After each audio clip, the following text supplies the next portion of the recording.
स्वागत है दोस्तों इस नए वीडियो में, नए एपिसोड में। ये सीरीज बहुत ही ज़रूरी और कारगर सिद्ध होने वाली है क्योंकि ये पीवाईक्यूज हैं दोस्तों।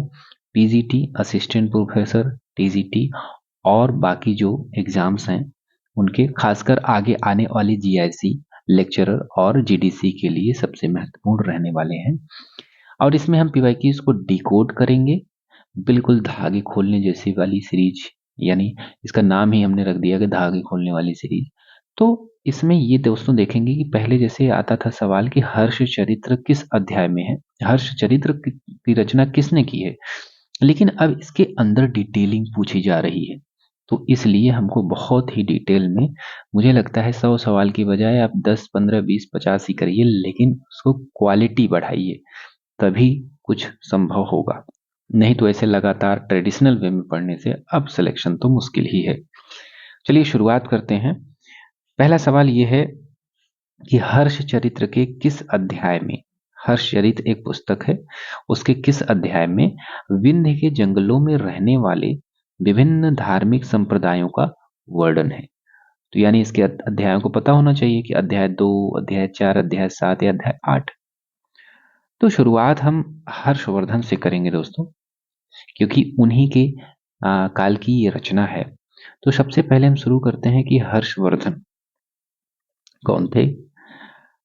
हर्षवर्धन की बात अगर कर रहे हैं हम, तो आप बताते भी चलिए, अपने मन में सोचते चलिए, 606 से 647 ईस्वी इनका शासन रहता है इनके बीच में। ये कौन होते हैं? ये वर्धन वंश के शासक हैं। इनकी राजधानी क्या होती है दोस्तों?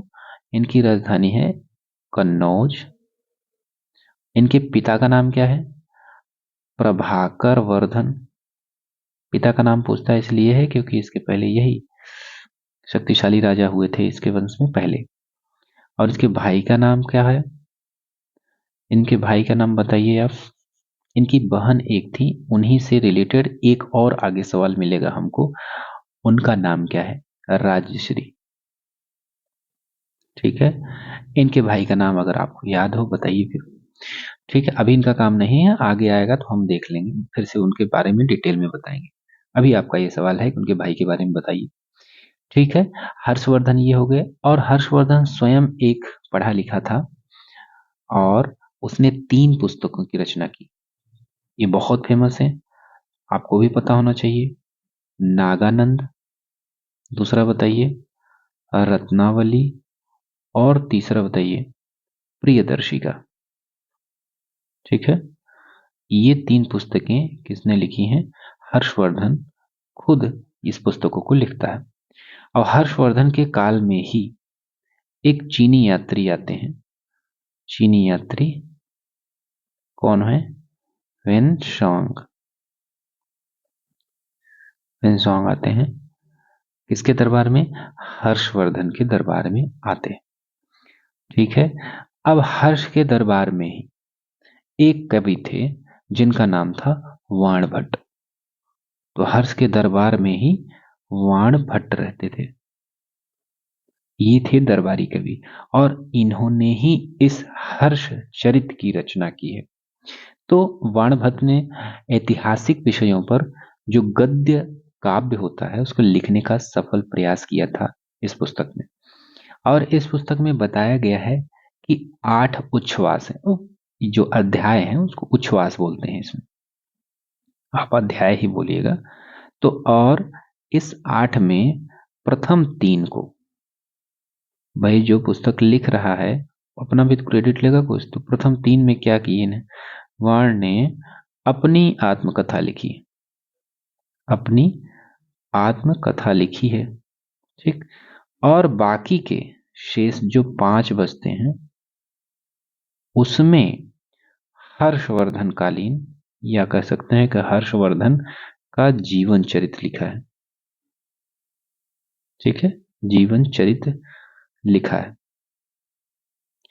अब इसमें ही सबसे लास्ट में 8वें अध्याय में, अगर ये आपको भारी लग रहा है ये सब, तो डेफिनेटली आपको बहुत पढ़ने की आवश्यकता है।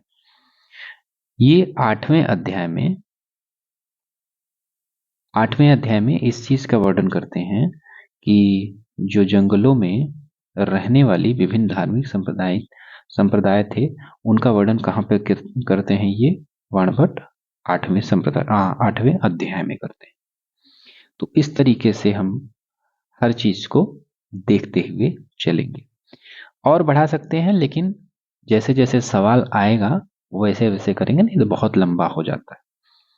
ठीक है, आगे बढ़ते हैं। सेकंड क्वेश्चन है हमारा कि गुप्तों ने किस काल से, किस क्षेत्र से लौह अयस्क को प्राप्त किया था।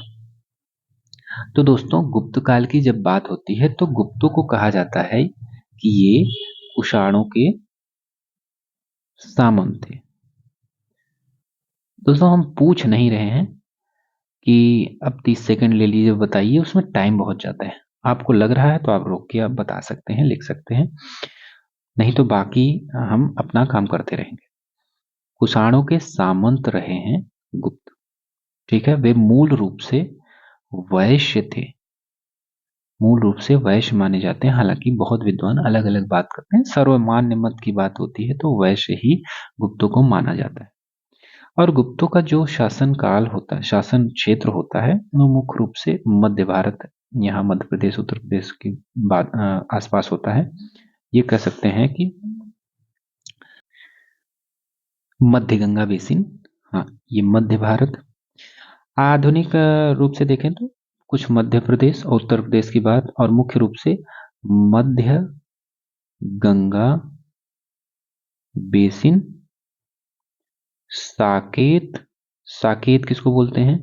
आधुनिक जो अयोध्या नगरी है हमारी, उसको साकेत बोला जाता है। और तीसरा मगध, मगध यानी पटना, पाटलिपुत्र, ये दक्षिणी बिहार वाला क्षेत्र मगध कहलाता है।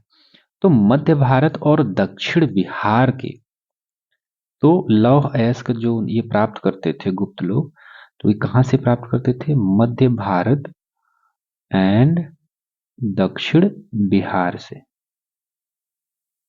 लौह अयस्क के भंडारों का आसानी से दोहन करते थे। तो इसमें क्या है? उत्तरी बिहार है, उत्तर पश्चिम भारत है, ये भी नहीं है। मध्य भारत है, हाँ बिल्कुल ठीक है। दक्षिण भारत तो थे ही नहीं, तो हमारा आंसर क्या हो जाएगा? मध्य भारत। आगे चलते हैं दोस्तों। तो ये गुप्त काल के कुछ शासकों के, कुछ नहीं, पूरे शासकों को हमने लिखा है यहाँ पे। हाँ, यहाँ पे आप देख पा रहे हैं कि जो डेट्स हैं वो बड़ी कंफ्यूजिंग होती है। गुप्त काल में कहीं कहीं 240 मान लेते हैं, फिर 280 तक होता है, फिर घटोत्कच 280 से होते हैं, 300 या 319 से चंद्रगुप्त 335, ये सब मानते हैं। लेकिन पूरी जिम्मेदारी के साथ सारी चीजों को ऑथेंटिक मानते हुए आप मान सकते हैं कि ये चीजें सही हैं। और अगर एक भी या जो भी है जिस बुक में है, तो अनुमान से आप पता लगा सकते हैं कि कितना है।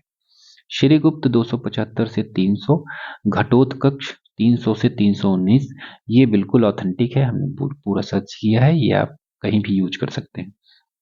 चंद्रगुप्त प्रथम जो है 319 से 350, और समुद्रगुप्त 350 से 375।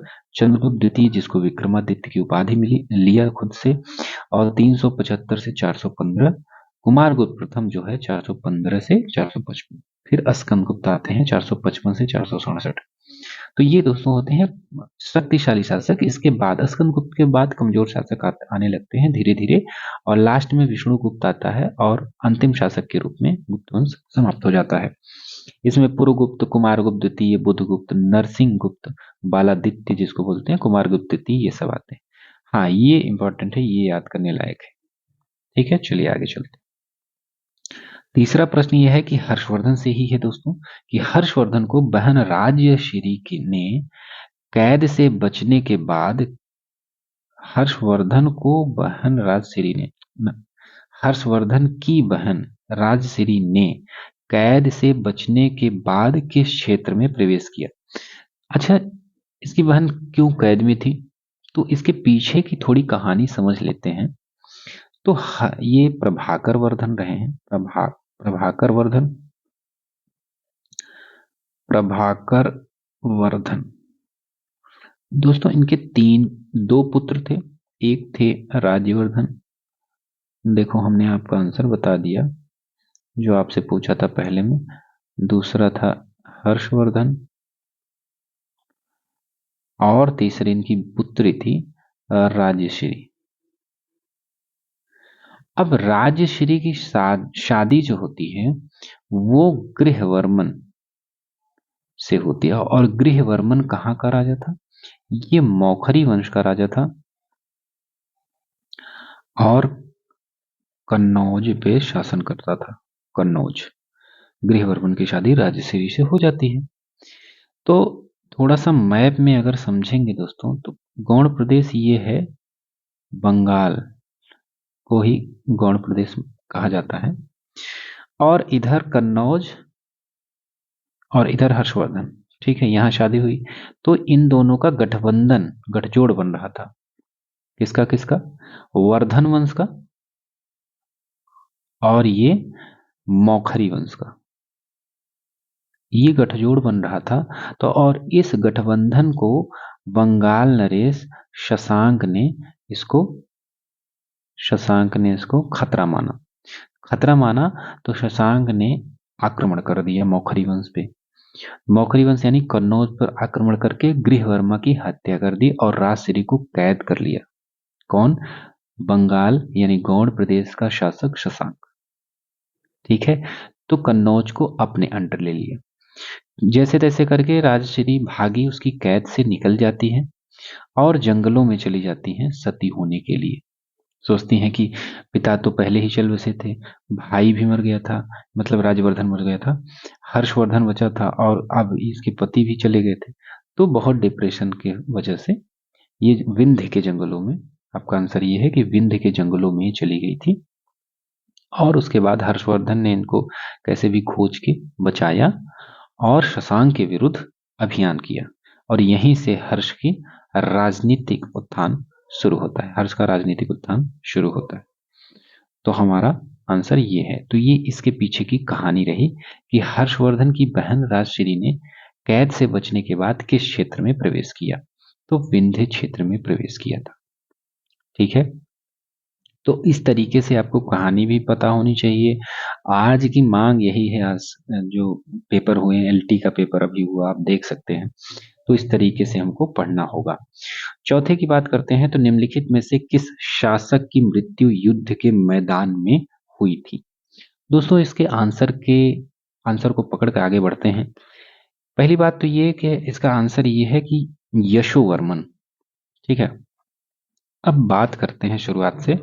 तो हर्ष की जब शासन चल रहा था, जब समाप्त हुआ, तो उसके बाद लगभग 50 वर्षों तक अंधकार में रहा। कोई भी शासक खास नहीं आया जिसके बारे में कुछ जानकारी हो या क्या हो, कुछ नहीं पता। तो यशोवर्धन या यशोवर्मन, हाँ सॉरी, यशोवर्मन था। इसके बारे में जानकारी मिलती है कि कश्मीर के ललितादित्य मुक्तापीठ से इसका युद्ध हुआ था। यशोवर्मन का हुआ था ललितादित्य मुक्तापीठ। ये कहाँ का शासक था? कश्मीर का। इससे युद्ध होता है, संभवतः यशोवर्मन की इसमें मृत्यु हो जाती है। ठीक है, ये सवाल हमारा था, निम्नलिखित में से किस राजा की मृत्यु युद्ध के मैदान में हुई? तो ये है यशोवर्मन। ये यशोवर्मन दो कारणों से और फेमस है। पहला ये कि इनके दरबार में संस्कृत के महान नाटककार भवभूति रहते थे। भवभूति, भवभूति कौन था? संस्कृत के महान नाटककार। ठीक है, तो भवभूत तो रहते थे। इसके अलावा एक वाकपति नाम के व्यक्ति थे, कवि थे, वाकपति। वाकपति, दोनों से सवाल बहुत आते हैं दोस्तों। वाकपति ने क्या लिखा था? ये लिखा था गौड़वाहो। गौड़वाहो की रचना की थी, और ये रचना किसमें की थी? प्राकृत भाषा में। अब भाषाएं भी पूछने लगे हैं। वाकपति ने गौड़वाहो की रचना किसमें की थी? प्राकृत भाषा में। और उसमें उन्होंने यशोवर्मन के विजयों का वर्णन किया था। जबकि भवभूति महान नाटककार थे। और भवभूत के 3 नाटक कौन से हैं? पहला मालती माधव, काफी इंपॉर्टेंट है। दूसरा बताइए महावीरचरित, और तीसरा है उत्तर रामचरित। ये याद कर लीजिए दोस्तों, ठीक है। ये 3 नाटक हैं दोस्तों। एक चीज हम भूल गए थे। फर्स्ट जो क्वेश्चन था हमारा हर्षचरित में, वाण भट्ट ने हर्षचरित तो लिखा था, वाण भट्ट की 2 इंपॉर्टेंट बुक और थी, वो भूल गए थे वाण भट्ट। ये बहुत जरूरी है। लिखते हैं अष्टांग हृदय, अष्टांग हृदय और अष्टांग संग्रह, ये 2 बुक जरूर से जरूर याद कर लीजिएगा वाण भट्ट की, हर्षचरित के अलावा। ठीक है, आगे चलते हैं। लास्ट क्वेश्चन पे आते हैं आज के। परमार्थ किस काल के बौद्ध विद्वान थे? तो दोस्तों परमार्थ किस काल के बौद्ध विद्वान थे? तो ये पहली बात तो ये तो बात जाहिर सी बात है कि गुप्त काल के थे। लेकिन ये फेमस क्यों थे? तो ये उज्जैन के निवासी थे पहले, ये जान लीजिए, उज्जैन से थे। और महायान योगाचार के विद्वान थे। और 546 ईस्वी में एक चीनी दूत मंडल आया था, भारत आया था। और भारत से भी एक, फिर उसके बाद भारतीय दूत मंडल चीन गया था। तो उसी के सदस्य रहे थे ये। लेकिन फेमस क्यों हुए? ये फेमस अपने बुक्स और अनुवाद के लिए हुए। प्रमुख पहचान इनको इन्हीं से मिली, ग्रंथों के अनुवाद से और भाष्य से। ठीक है, महायान संग्रह इनका भाष्य है। ठीक है, और सुवर्ण प्रभास सूत्र इनका अनुवाद है। हालांकि बहुत ज्यादा इंपॉर्टेंट नहीं है, फिर भी जान लीजिए। अभिधर्म समुच्चय इनकी व्याख्या है। तो इस तरीके से हमारा 5 सवाल आज कंप्लीट होता है। आगे भी है दोस्तों, लेकिन हम फिर बाद में पढ़ेंगे इसको, क्योंकि यही बहुत ज्यादा अगर भारी हो जाता है तो फिर पढ़ने का मन नहीं करता। लेकिन एक बात याद रखिए, अगर ये चीज आपको भारी लग रही है, बिल्कुल समझ नहीं आ रहा है या प्रॉब्लम हो रही है, 50% तक आ रहा है तो भी काफी अच्छा पढ़ाई किए हैं। अगर नहीं समझ आ रहा इतना भी, तो बहुत ज्यादा गहराई से सोचने की आवश्यकता है, फिर से आपको सिलेबस कंप्लीट करने की आवश्यकता है। ठीक है दोस्तों, चलिए मिलते हैं अगले वीडियो में। तब तक के लिए चैनल सब्सक्राइब कर लीजिए। धन्यवाद, थैंक यू।